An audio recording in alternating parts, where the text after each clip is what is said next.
All right, you guys, in this video, I want to talk to you a little bit about dogs as circumstantial learners, okay? They're not abstract thinkers. So, Benny, let's talk to these folks about it, all right? All right. Go stare out the window, would you?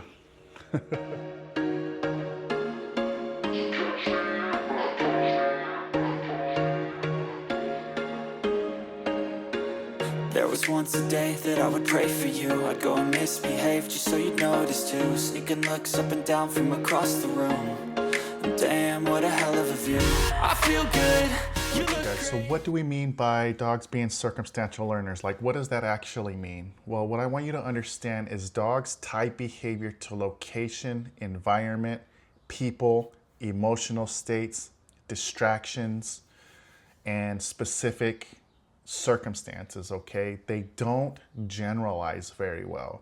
Your dog doesn't understand that when you teach him to sit in the convenience of your own home, that sit means sit everywhere.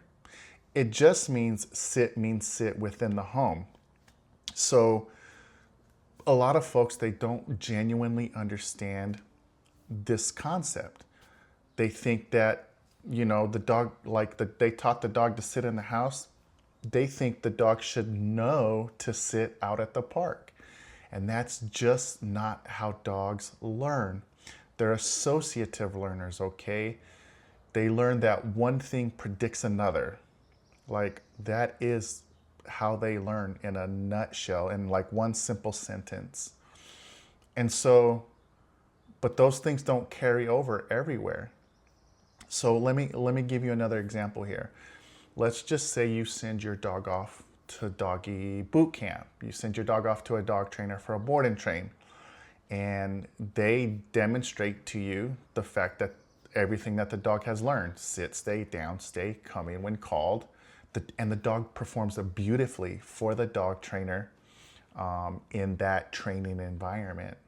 Well, the dog doesn't know that once the dog leaves the training facility, that these things apply automatically back at home. They do not. Everything that they learned is circumstantial to that specific environment and the handler or the dog trainer. And so so you take your dog home and you ask your dog to sit and the dog doesn't sit. Or the dog learned to sit with food and then you ask the dog to sit without food, right? Or lay down or come when called, or whatever the case may be. Also, this circumstantial learning concept also applies to the use of food, to the use of leashes and collars, the handler, bringing these things out prior to training happening, right? Associative learning, one thing predicts another, right? So your dog is less likely to listen, not only if you don't have those things, but if you're asking the dog to do certain things without those things in different environments, right? So the core concept to really understand here is that dogs, they do not generalize very well. They don't understand that when they learn one thing in one environment, it applies to the rest of the world.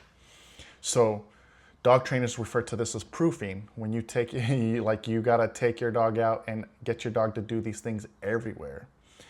So in this context, training is always happening. And then, your dog is kind of always learning, whether you're aware of it or not. But the big core takeaway I want you guys to have with this video is the fact that dogs, they're circumstantial learners, okay? They just do not understand that what they learn in one place applies to another. And so for those reasons, we have to work hard with our dogs. And there's all kinds of variables that come into play here. Like we talked about motivation in the last video. The dog has to have the motivation. The dog has to want to be there. And then if we have those things, then we can start generalizing these behaviors in other environments.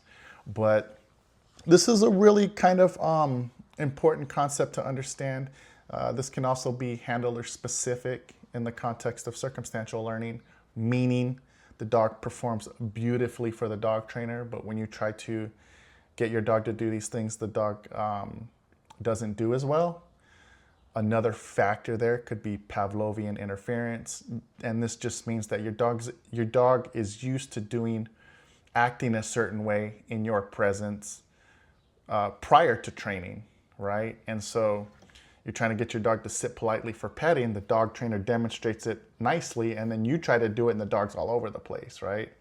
So these things require like practice, right? So usually when a dog comes home from dog training, like you have to practice with the dog in order to get the dog to generalize these things.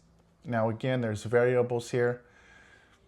Some dogs are a little more compliant than others. Pavlovian conditioning and interference can really be a big factor here in terms of how fast these things happen. But as long as you stick with it, the dogs should generalize these behaviors, and not after long, you'll be able to get the dog to perform all of the things the dog learned no matter where you are. But this takes patience, this takes time. This takes working with the dog regularly. That's huge. And so, yeah, dogs, they're circumstantial learners, right? So I think this is an important concept to kind of just understand. A lot of people aren't very aware of it. Dog trainers don't do a very good job explaining to dog owners these concepts. And, you know, just to share with you a story from a while back, like I remember speaking to another dog trainer, and this dog trainer was kind of working with the dog, and the dog did really well in regards to reactivity.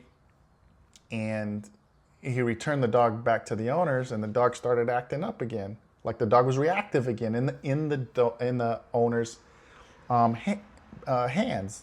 When the owners had the leash out on a walk in the neighborhood, the dog started defaulting back to these old behaviors, right? And that's just because the dog, under those circumstances with the owner, behaved that way prior to training, right? And then there's also a little bit of Pavlovian interference here as well. Like the dog didn't generalize everything the dog learned with the dog trainer. They didn't generalize that right back to the dog owner right away, right?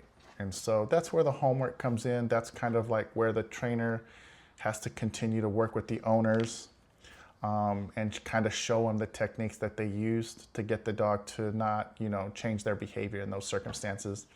So, you know, this video is not going to be very long, but I just wanted to really hammer on the fact that this is often an overlooked concept.